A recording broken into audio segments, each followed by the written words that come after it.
우리에게 주신 하나님의 말씀은 창세기 18장 1절에서 15절 말씀입니다.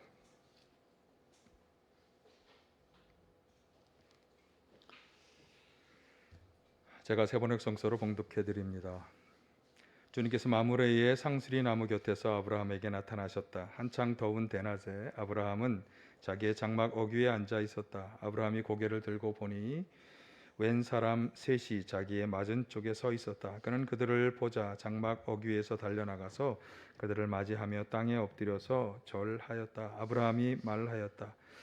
손님들께서 저를 좋게 보시면 이 종의 곁을 그냥 지나가지 마시기 바랍니다. 물을 좀 가져오라고 하셔서 발을 씻으시고 이 나무 아래에서 쉬시기 바랍니다. 손님들께서 잡수실 것을 제가 조금 가져오겠습니다. 이렇게 이 종에게 오셨으니 좀 잡수시고 기분이 상쾌해진 다음에 길을 떠나시기 바랍니다. 그들이 대답하였다. 좋습니다. 정 그렇게 하라고 하시면 사양하지 않겠습니다. 아브라함이 장막 안으로 뛰어 들어가서 사라에게 말하였다. 빨리 고운 밀가루 세 스아를 가지고 와서 반죽을 하여 빵을 좀 구우시오. 아브라함이 집짐승 떼가 있는 대로 달려가서 기름진 좋은 송아지 한 마리를 끌어다가 하인에게 주니 하인이 재빨리 이것을 잡아서 요리하였다. 아브라함이 엉긴 젖과 우유와 하인이 만든 송아지 요리를 나그네들 앞에 차려놓았다. 그들이 나무 아래에서 먹는 동안에 아브라함은 서서 시중을 들었다. 그들이 아브라함에게 물었다. 대개 부인 사라는 어디에 있습니까? 아브라함이 대답하였다. 장막 안에 있습니다. 그때 주님께서 말씀하셨다. 다음 해 이맘때에 내가 반드시 너를 다시 찾아오겠다. 그때 너의 아내 사라에게 아들이 있을 것이다. 사라는 아브라함이 등지고 서 있는 장막 어귀에서 이 말을 들었다. 아브라함과 사라는 이미 나이가 많은 노인들이고 사라는 월경마저 그쳐서 아이를 낳을 나이가 지난 사람이다. 그러므로 사라는 나는 기력이 쇠잔하였고 나의 남편도 늙었는데 어찌 나에게 그런 즐거운 일이 있으랴 하고 속으로 웃으면서 중얼거렸다. 그때 주님께서 아브라함에게 말씀하셨다. 어찌하여 사라가 웃으면서 이 늙은 나이에 내가 어찌 아들을 낳으랴 하느냐? 나 주가 할 수 없는 일이 있느냐? 다음 해 이맘때에 내가 다시 너를 찾아오겠다. 그때 사라에게 아들이 있을 것이다. 사라는 두려워서 거짓말을 하였다. 저는 웃지 않았습니다. 그러나 주님께서 말씀하셨다. 아니다. 너는 웃었다. 아멘. 할렐루야. 오늘도 주님의 은혜와 평화가 함께 하시기를 간절히 축원합니다. 오늘 본문은 아브라함에게 찾아오신 하나님께서 아브라함에게 주신 계속해서 거듭 약속해 주신 아들이 있을 것이다 라고 하는 것을 마지막으로 다시 확인하시면서 이제 아브라함 부부가 그 하나님의 말씀을 받은 그것을 설명하는 그런 구절인데, 로마서에서 바울 사도가 이 아브라함이 믿음의 조상으로 인정받은 것에 대해서 설명한 부분이 나옵니다. 그 설명이 사실은 오늘 본문에 해당하는 이야기이기 때문에 먼저 바울 사도가 로마서에서 아브라함에 관해서 설명했던 부분을 좀 보면서 설명을 좀 해드리겠습니다. 로마서 4장 18에서 22절 함께 합니다. 아브라함은 희망이 사라진 때고 바라고 믿었으므로 너의 자손이 이와 같이 많아질 것이다 하신 말씀대로 많은 민족의 조상이 되었습니다.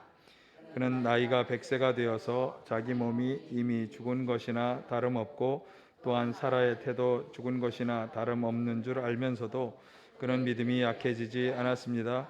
그는 하나님의 약속을 믿고 의심하지 않았습니다. 오히려 그는 믿음이 굳세어져서 하나님께 영광을 돌렸습니다. 그는 하나님께서 스스로 약속하신 바를 능히 이루실 것이라고 확신하였습니다.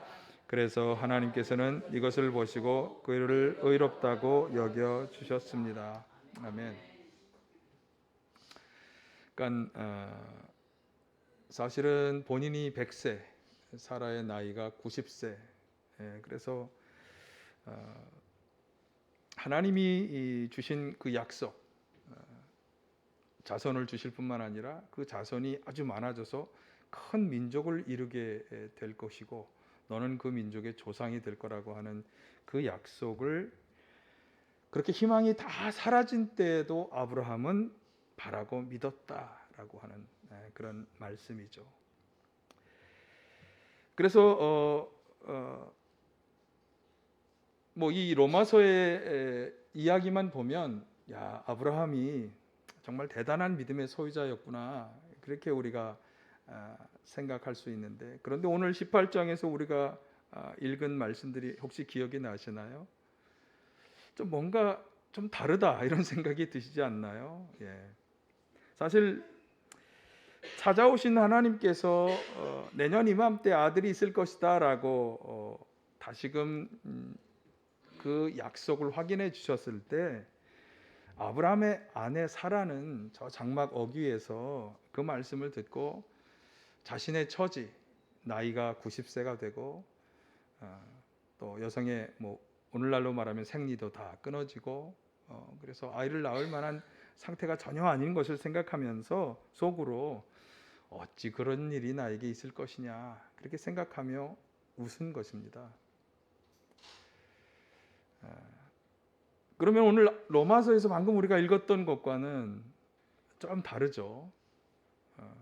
전혀 의심하지 않고 믿었다, 이렇게. 그래서 그것이 그들이 믿음의 조상이 된 이유인 것처럼 로마서에서 바울 사도는 이야기했는데, 왜 오늘 우리가 읽은 이 본문에서는 사라가 웃는 것으로, 그리고 하나님이 그걸 지적하고 그러니까 또 아니다, 자신이 웃었다고, 웃지 않았다고 거짓말하는 장면을 지적하는 것으로 오늘 이야기가 이제 마무리되고 있습니다. 도대체 무슨 일이 있었던 것이고 바울 사도는 로마서에서 또 왜 그렇게 이야기했을까, 이런 궁금증이 생겨집니다. 그래서 오늘 본문을 읽으면서 그 궁금증을 가지고 본문을 좀 읽어가도록 그렇게 하겠습니다.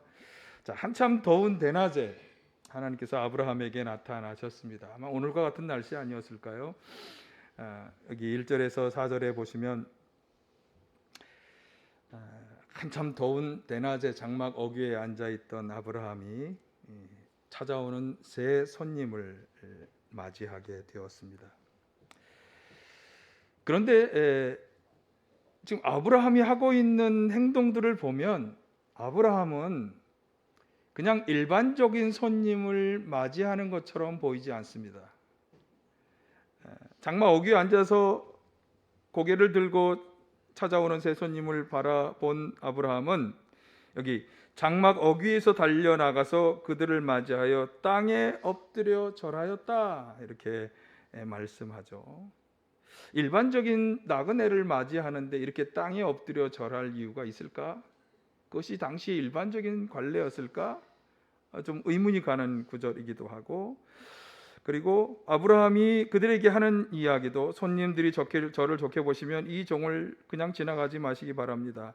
여기 손님들께서 이렇게 말하지만 개역개정 성경, 여러분이 가지고 오신 그 성경의 3절에 보시면 이르되 내 주여라고 이렇게 그들을 지칭하고 있어요. 이것을 영어 성경에서는 my lord라고 그렇게 번역을 했는데 아주 극존칭이죠. 일반적인 나그네로 맞아들였다기보다는 그 중에 여호와 하나님이 계시다라고 하는 것을 아브라함이 인지했다고 보는 것이 좋을 것 같고요. 그 다음에 이어진 손님 젖대도 그런 측면에서 보면 더 잘 이해가 되는데, 여기 손님들의 발을 씻어 주었다. 이것은 당시 이 샌들을 신는 그런 문화에서 손님에 대한 아주 최상의 예우, 손님들을 접대할 때 아주 가장 잘 대우해 줄 때의 예우였다고 그래요. 또 여기 고운 밀가루로 빵을 만들어 대접했는데, 저희가 레위기서를 지금 아침마다 보고 있는데 하나님께 제사를 드릴 때 굽는 그 빵들은 다 이 아주 고운 밀가루를 사용하게 되어 있습니다. 그러니까 하나님께 바쳐야 하는 것을 드리며 대접했다, 이렇게 보는 것이 옳을 것 같아요. 그리고 여기 보면 또 기름진 송아지를 잡아서 대접하고 있고, 또 8절에 보면 손님들이 식사하는 동안 내내 곁에 서서 시중을 들고 있어요. 이런 것을 보면 아브라함은 이 손님들 중에 여호와 하나님이 계시다는 것을 알았을 것 같고, 또 진행되는 이야기에도 보면 뭐 상세한 이야기를 전하고 있지 않지만 갑자기 손님들이 아브라함의 아내 사라의 이름을 부르고 하는 장면들이 나오잖아요. 그래서 이렇게 말할 수 있겠습니다. 하나님과 두 천사가 사람으로 분장해서 아브라함을 찾아왔고 아브라함은 그들을 아주 최상의 접대로 최상으로 그들을 환대해 주는 장면이었다. 이것이 오늘 전체 얘기의 절반에 해당되는 그런 이야기입니다. 이 본문을 정성껏 손님을 대접하다 부지불식간에 주님을 대접한 사람의 본보기로 그렇게 말씀하는 교훈도 있습니다. 저는 그 교훈도 굉장히 좋은 교훈이다. 사실 나그네 대접은 이스라엘 백성들이 광야 생활을 할 때 자신의 나그네 처지를 생각하면서 이스라엘 백성들이 기본적으로 가지고 있는 이웃 사랑의 아주 근본 바탕이 되는 그런 정신이기도 하기 때문에 나그네를 잘 대접해야 한다는 교훈도 참 좋은 교훈이라고 생각하는데, 그러나 이렇게 최상의 대접을 하면서 그 하나님과 그 일행을 대접하는 아브라함의 모습을 보면서 저는 하나님에 대해서 이렇게 정성껏 대접하는 아브라함의 모습이 참 좋게 받아들여졌고요. 사실 우리를 이 땅에 태어나게 하시고 우리를 구원하시고 또 영원한 생명도 허락해 주신, 또 이 땅에서 살아가는 삶 동안 우리를 축복해 주시고 번성하여 땅에 충만하라고 하는 그런 놀라운 축복의 길을 인도해 가시는 하나님 앞에 우리는 최선의 모습을 보여드려야 된다. 그분을 최선을 다해서 정성껏 환영하고 대접하고 하는 그런 자세를 우리가 가지는 것이 얼마나 중요한지를 잘 보여주는 그런 좋은 샘플이 된다, 이런 생각도 들었습니다. 여러분 찾아오시는 하나님을 잘 대접할 수 있길 바랍니다. 어떻게 하나님이 우리를 찾아오실까요? 우리는 어떻게 그 하나님을 만날까요? 아까 나그네 대접도 말씀을 드렸습니다만 지나가는 나그네 혹은 우리 주변에 아주 소외되고 어려운 사람들, 최후의 심판 비유에 나온 것처럼 그런 사람들을 다 대접하는 것도 우리가 하나님을 정말 부지불식간에 만나고 대접하는 좋은 방법이 될 거라고 생각합니다. 그런데 제가 최근에 레위기서를 보면서 하나님이 우리 인간들을 만나고 인간과 접촉하시는 중요한 방법으로 우리에게 제시해 주신 것이 제사의식이었어요. 죄를 용서받는 기회, 또 하나님의 은혜를 생각하고 감사하는 기회, 그분과 소통하고 교제하고 함께 음식을 나누는 기회, 이런 기회가 다 제사를 통해 이루어졌거든요. 그래서 우리가 하나님을 만나고 그분을 잘 접대하는 좋은 길 중에 하나는 이 제사를 잘 드리는 것입니다. 오늘날로 치면 예배를 잘 드리는 거죠. 여러분, 예배를 어떤 마음과 정성으로 우리가 예배를 드리고 있을까? 이것을 좀 점검해 볼 필요가 있어서 이 말씀을 드립니다.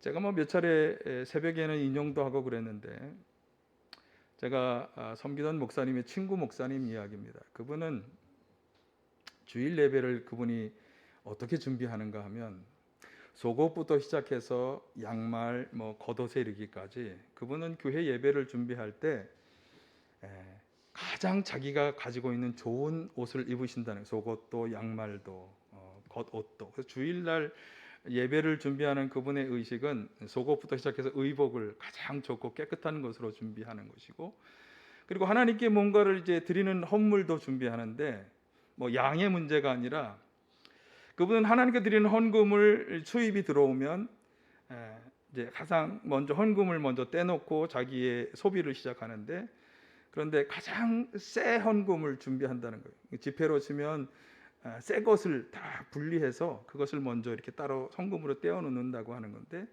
그런데 항상 새 헌금이 들어올 수는 없잖아요. 저도 저희 아버님 그 신분을 자주 해봤습니다. 너 이거 은행에 가서 새 돈으로 바꿔와. 그래서 제가 새 돈으로 바꿔온 저도 기억이 나는데, 그렇게 준비하지만 또 그게 안 될 경우에는 그럼 그 헌돈을 다리미로 빳빳하게 다린다는 거예요. 그래서 정말 새 것처럼 준비해서 하나님께 그 헌금을 드린다는 거죠. 또는 그것이 뭐 여러분도 그렇게 하라는 게 아니라 그것이 그분이 하나님께 대해서 가지는 자신의 마음을 그렇게 표현하는 거예요.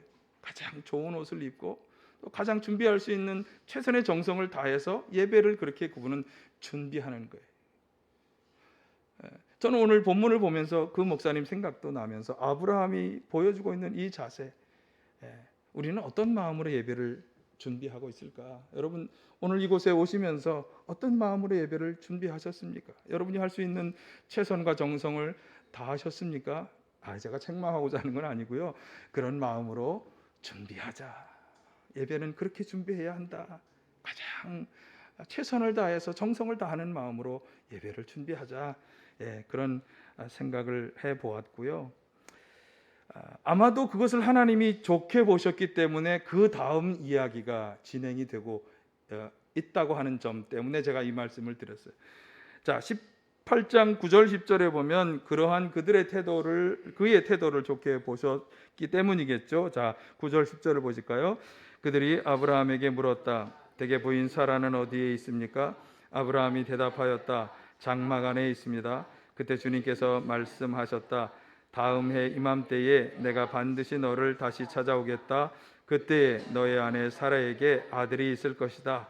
사라는 아브라함이 등지고 서 있는 장막 어귀에서 이 말을 들었다.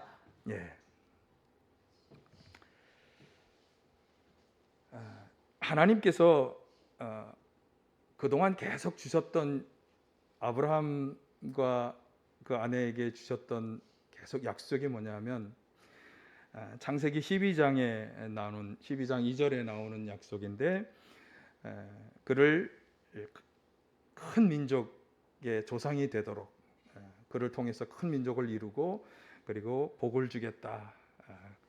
복의 근원이 되게 하겠다라고 하는 축복을 하나님이 처음 아브라함을 만나셨을 때 주셨는데 사실은 큰 민족을 이루려면 자손이 있어야 되잖아요. 아들이 있는 게 먼저예요. 그래서 하나님은 거듭 13장에서 15장에서 17장에서 여러 차례 계속해서 반복적으로 아브라함을 통해서 큰 민족을 이루실 거라고 하는, 그래서 아들을 줄 것이라고 하는 약속을 계속 주셨어요.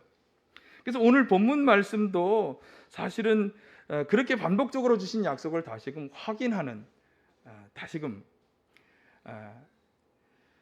지금 우리가 오늘 본문에서 보았지만 아브라함의 나이가 100세, 그리고 그가 처음 하나님을 만나서 이 약속을 받은 것이 75세, 25년 동안 거듭 약속을 주셨는데 그런데 아직 안 주셨거든요. 그런데 이제 다시금 이렇게 하나님이 물론 여기 소돔과 고모라로 내려가시는 길에 이 아브라함을 만난 것인데 아브라함을 만나시고 또 대접도 잘 받으시고 나서 이 약속을 다시금 확인해 주시는 거예요. 17장 5절, 15절, 16절에 보면 사라를 통해서 그 일을 하실 것이다 라고 하는 것이 또 구체적으로 약속이 나오고 있는데 한번 이 말씀도 같이 보실까요? 하나님이 아브라함에게 또 말씀하셨다. 너의 아내 사레를 이제 사레라고 하지 말고 사라라고 하여라. 내가 그에게 복을 주어 너에게 아들을 낳아주게 하겠다. 내가 너의 아내에게 복을 주어 여러 민족의 어머니가 되게 하고 백성을 다스리는 왕들이 그에게 나오게 하겠다. 이런 약속들을 계속 주셨단 말이에요. 그리고 지금 오늘 본문에서 다시금 그것을 확인하시면서 그것이 언제냐? 내년 이맘때가 될 거다라고 확증해 주시고 있는 것입니다. 자, 그런데 본문에서 이 말씀을 사라가 들었을 때 사라가 아멘, 그렇게 될 줄로 믿습니다 이렇게 나가야 되는데 그렇게 하지 못했어요. 12절을 한번 보실까요? 12절 시작. 그러므로 사라는 나는 기력이 다 쇠진하였고 나의 남편도 늙었는데 어찌 나에게 그런 즐거운 일이 있으랴 하고 속으로 웃으면서 중얼거렸다. 나에게 그런 일이 있을까? 나는 다 기력이 쇠잔하고 그리고 정말 자궁도 다 더 이상 자녀를 낳을 상태가 아닌데 이런 생각을 하고 웃은 것입니다. 여러분, 이 웃음이 무슨 웃음일까요? 자녀를 주신다니까 너무 좋아서 웃는 웃음은 아니죠. 그가 말하는 맥락으로 보면 믿을 수 없는, 우리로 치면 실소한다는 실소. 그러니까 웃음이 아닌 웃음이에요. 우리는 웃음이 아닌 웃음을 뭐라 그러죠? 비웃음이라 그럽니다. 그래서 속으로 웃은 것입니다. 그런데 이 일은 사실 아브라함도 저질렀던 일이에요. 하나님께서 제가 방금 전에 저희가 17장을 인용했는데 그 17장 너의 이름을 아브라함에서 아브라함으로 큰 민족의 아버지가 되게 하고 사레의 이름을 사라로 큰 민족의 어머니가 되게 한다고 하는 그 약속을 주셨을 때 그래서 왕들이 계속해서 나올 것이다라고 약속하셨을 때 아브라함도 그렇게 웃으면서 말했어요. 한번 17, 18절을 보실까요? 17장 같이 보실까요? 아브라함이 엎드려 웃으며 마음속으로 이르되 100세 된 사람이 어찌 자식을 낳을까? 사라는 90세니 어찌 출산하리요? 하고 아브라함이 이에 하나님께 아뢰되 이스마엘이나 하나님 앞에 살기를 원하나이다. 사실 자식은 있었어요. 근데 그 자식이 정실 부인 사라의 자식이 아니라 종들을 첩으로 이렇게 들여보내서 낳은 자식들이었기 때문에 사실은 낳을 수 없다고 여기 있는 것처럼 90세의 사라에게 자식이 있을 수 없고 자신은 100세인데 그래서 정말 다른 첩실에서 얻은 이스마엘에게나 복을 주시기를 그렇게 간청한 속으로 웃으면서 두 부부가 참 닮았죠. 하나님의 말씀을 들을 때 아멘하고 나가지 못하고 속으로 웃었습니다. 하나님을 어떻게 보면 대놓고 하진 않았지만 정말 웃음이 아닌 웃음으로 실소를 지으면서 대답했습니다. 자, 그런데 그들의 웃음과 상관없이 하나님은 사라가 아들을 낳을 것이다 말씀하셨죠. 자, 14절을 다시 보실까요? 시작. 나 주가 할 수 없는 일이 있느냐? 다음 해 이맘때 내가 다시 너를 찾아오겠다. 그때 사라에게 아들이 있을 것이다. 예, 아멘. 나 주가 할 수 없는 일이 있느냐? 이 말씀이 참 마음 깊이 다가옵니다. 찔림도 있습니다. 나 주가 할 수 없는 일이 있느냐? 이 말씀을 좀 더 풀어서 본다면 왜 전능한 하나님인 내가 할 수 없다고 생각하느냐? 나에게 불가능한 것은 없다 라고 하시는 하나님의 강력한 선언입니다. 때때로 하나님에 대한 믿음이 좀 오락가락하는 사람에게 주시는 강력한 하나님의 선언이자 선포입니다. 하나님 당신은 모든 인간적인 여건과 환경을 뛰어넘는 분이시면서 모든 불가능한 것을 가능한 일로 바꾸시는 일을 행하시는 분이시다. 이것을 아주 분명하게 선언하시는 말씀이에요. 저는 이 말씀이 아브라함 부부에게 결정적인 전환을 가져왔다 이렇게 생각합니다. 더 이상 그들은 웃지도 의심하지도 않았습니다. 비록 본인들이 가지고 있는 연약함의 한계로 인해서 처음에는 참된 믿음을 보이지 못했지만 이 결정적인 하나님의 말씀에 순복하여서 그들은 다시금 의심하지 않는 믿음을 가지게 된 거죠. 로마서의 말씀처럼 믿음의 조상다운 믿음의 소유자로 변화되고 전환되고 성장한 것입니다. 오늘 우리에게 요청되는 것도 바로 이 하나님에서는 나 주가 할 수 없는 일이 있겠느냐라고 하는 이 주님의 선언을 진심으로 받아들이는 것입니다. 여러분 믿음의 전환을 완전한 전환을 이루실 수 있길 간절히 축원합니다. 나로서는 할 수 없고 불가능하지만 하나님께서는 하실 수 있다. 이것을 절대적으로 믿고 나아가는 믿음으로 전환되시기를 간절히 축원합니다. 인간의 모든 영역을 초월해서 일하시는 창조주 하나님이심을 절적으로 믿고 의지하며 나아가야 하는 것입니다. 이런 믿음으로 나아갈 때 우리 인간의 생각과 환경을 다 뛰어넘는 하나님의 놀라운 역사, 오늘 본문에 있는 것처럼 나이가 많고 기력이 쇠잖아요. 월경이 다 끊어진 사라에게 아기가 생기는 것 같은 불가능이 가능으로 변화되는 놀라운 역사가 일어나게 될 줄로 믿습니다. 여러분 이 절대 믿음으로 무장되시기를 간절히 축원합니다. 그래서 21장에 보시면 1, 2절에 보시면 드디어 하나님이 약속하신 것을 실행해 주셨습니다. 보실까요? 주님께서는 말씀하신 대로 사라를 돌보셨다. 사라에게 약속하신 것을 주님께서 그대로 이루시니 사라가 임신하였고 하나님이 아브라함에게 약속하신 바로 그때가 되니 사라와 늙은 아브라함 사이에서 아들이 태어났다. 말씀드린 것처럼 처음 약속을 받았을 때가, 고향을 떠났을 때가 75세. 여러분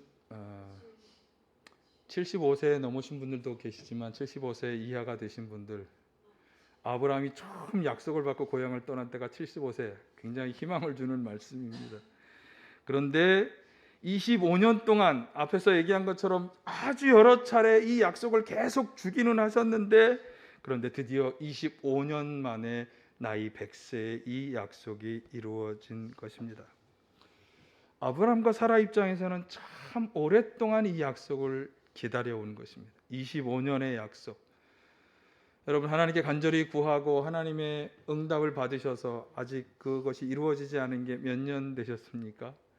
혹시 25년 넘은 분이 계시나요?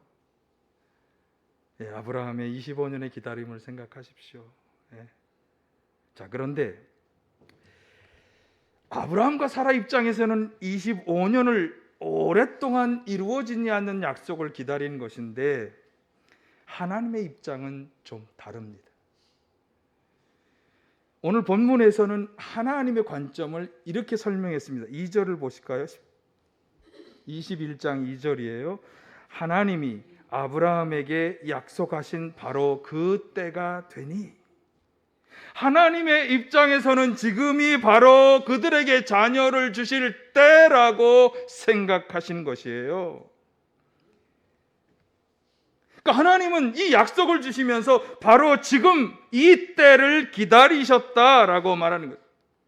아브라함과 사라는 자녀를 기다렸지만 하나님은 이 때를 기다리신 거예요. 저는 우리는 이 때를 하나님의 때라고 말합니다.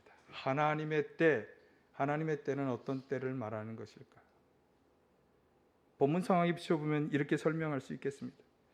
아브라함과 사라가 인간적으로 기대하던 모든 희망과 기대를 다 내려놓고 더 이상 우리는 할 수 없다라고 모든 것을 다 포기하는 때,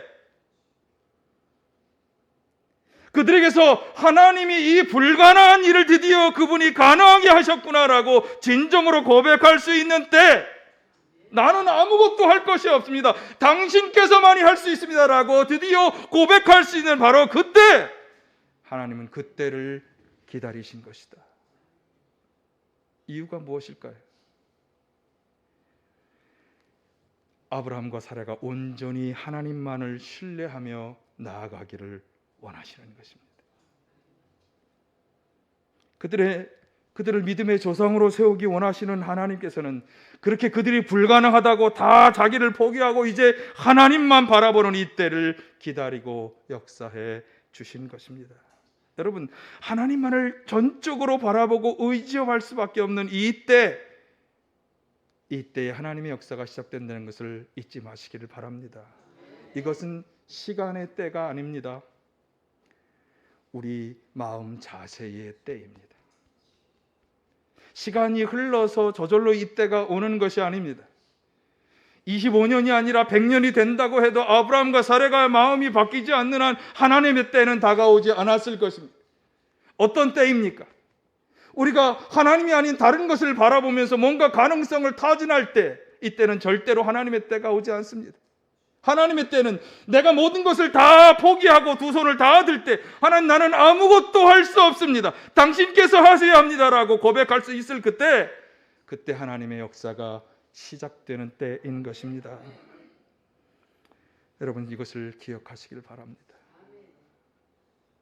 나는 할 수 없고 하나님만을 바라보고 의지하는 그 믿음을 빨리 우리가 가져야 할 줄로 믿습니다. 하나님의 때를 앞당기는 방법은 시간이 흘러가는 것이 아니라 우리의 마음이 변화된 때인 것을 기억하시길 바랍니다. 그러니까 세상에 그 어떤 것을 바라보고 의지하는 모든 마음을 다 내려놓는 것, 이것이 하나님의 때를 빨리 불러오는 믿음의 때이다. 이것을 기억하시길 바랍니다. 또 하나 알아야 하는 것은, 하나님께서는 신실하셔서 반드시 당신의 약속을 이루시고야 마는 분이시죠. 그런데 하나님께서 택하시는 때에 그 일이 이루어진다고 하는 사실입니다. 하나님의 때는 우리가 생각하는, 우리가 바라보는 판단과 생각과는 전혀 다른 때인 것입니다. 둘러싼 환경 조건을 먼저 생각하는 우리와 달리 하나님께서는 우리가 생각할 수 없는 그것을, 어떤 것을 생각하시며 당신의 때를 조율하시는 것입니다.